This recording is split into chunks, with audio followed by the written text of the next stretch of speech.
I want to talk a bit today about Pokemon insert cards, of which these are all examples. So an insert card is typically bundled with a promo, although not always, as we will see.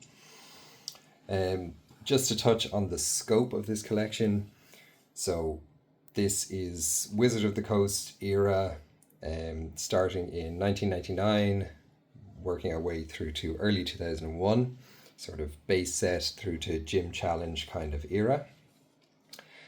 Also worth mentioning that we are talking about English only.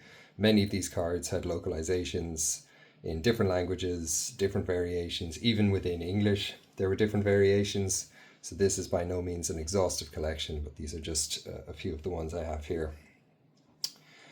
So I'm going to talk through these cards and talk a little bit about the promos that they were associated with. So, kicking us off in November 1999 with the theatrical release of the first Pokemon movie, Mewtwo Strikes Back.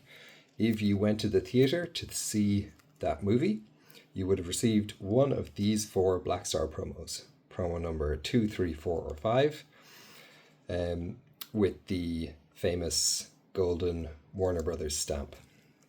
Now, alongside those cards, depending on exactly when you saw the movie and where you saw it, you would have received one or more of these top row of insert cards. So this is probably the most common one, maybe the one that you saw in your location, which had the Catch Mew advertisement on one side with the rounded corners and a description of the four cards that we just talked about. There is an alternate version of that card with the square cut corners and nothing on the back. Sometimes, alongside those cards, you would have received this pretty cool $2 coupon for the Iron Giant VHS, which I'm afraid has expired, so is probably not valid anymore. And finally, the Master the Game advertisement for the Pokemon League with the rounded corners and a blank back. Incidentally, the Catch Mew cards refer to attending your local Pokemon League event and claiming your free Mew card. And what that is referring to is either Black Star Promo 8 or Black Star Promo 9, which were both Mew. They were identical cards with the exception that the promo number 9 is hollow and 8 is not. Okay, now moving to March of 2000, the first Pokemon movie was released on VHS. If you bought an early copy of that videotape, you would have received this card, which has the Master of the Game on the back, this time with the square cut corners, and the Have a Real Pokemon Adventure on the other side, which was an advertisement for the Pokemon Junior Adventure game. Now that card came with this card, which is the Black Star Promo 14 Mewtwo card. What's interesting about this is that it is functionally identical to the movie promo. The only difference is the artwork. Okay, so that takes us to the second movie. So Pokemon the Movie 2000 was released in cinemas in the US in July of 2000.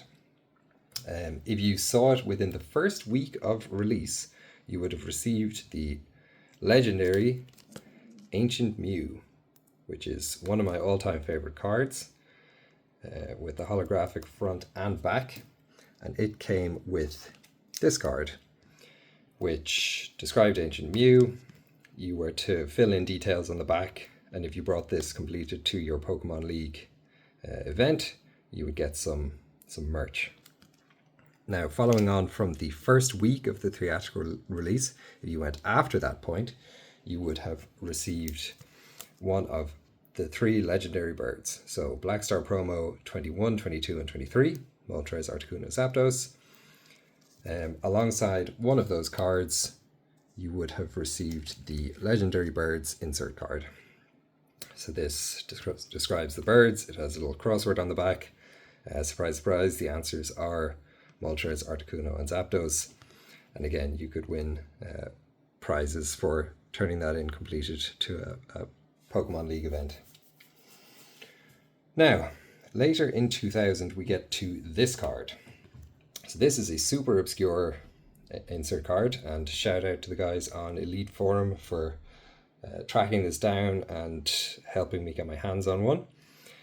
This card came only in specific deck boxes and binders themed around Team Rocket.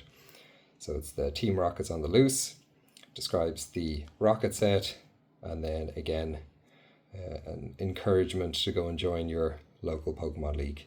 This card is exceptionally rare. This is the only one on this table that you'll basically never find on eBay. The only way to acquire one of these cards is to buy a factory sealed year 2000 deck box or binder from the Team Rocket product line and hope that the card is still inside it. Staying in the year 2000, we have the Pokemon Questions card. So this is an unusual card for a couple of reasons. Firstly, it seems to have only been available in the UK. It came in specific theme decks like the Zap deck released in the UK. The other really cool thing about this card is that it is a legitimate Pokemon card. It's the only one of these insert cards that is printed on actual Pokemon stock with the back and everything. So I like that card. Now we have the Game Boy Color advertisement for the Pokemon trading card game. This came from Nintendo Power number 131, I believe, which was a April 2000 release of Nintendo Power magazine. It was literally stuck to the inside of the magazine.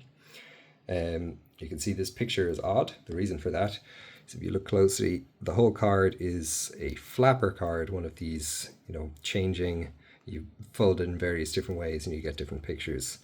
This copy has never been folded, and I'm afraid I am not the one to do it. So if you want to see what the other pictures look like, you can Google it. Okay, that brings us on to these last two. Now, these are particularly strange. This is a small red envelope in the sort of Chinese New Year kind of a theme. Now, why is that here? Well, the reason for that is that in 2001, February 2001, if you went to an in-person Pokemon League event in Hong Kong, you received this envelope, which contained this insert card with an advertisement for Gym Challenge and this, again, encouragement to go to your Pokemon League event. And alongside that, you received this, the W Stamp Dark Arbok. So this is a reprint of the Team Rocket Dark Arbok card with this gold Wizards of the Coast W on it. So this is part of a 7-card set with these gold stamps on them. Now what's interesting about this card is if you look down here, we have the copyright date as 1999 to 2000. Now why is that unusual, I hear you ask? Well, the reason that is unusual is because every single printing of Dark Arbok up until that point contained this typo. Copyright 1999 to 23,000. So every first edition and unlimited print of the Holo Dark Arbok number 2 and the regular Dark Arbok number 19 all contain that typo. This W Stamp promo is the only printing of Dark Arbok that does not have a typo in the copyright line. And again, it was bundled together with these two cards in Hong Kong in 2001. So that's it. That's my collection. I didn't see any video touching on this subject on YouTube as far as I can tell, so I thought I would make one myself. And let me know if you enjoyed.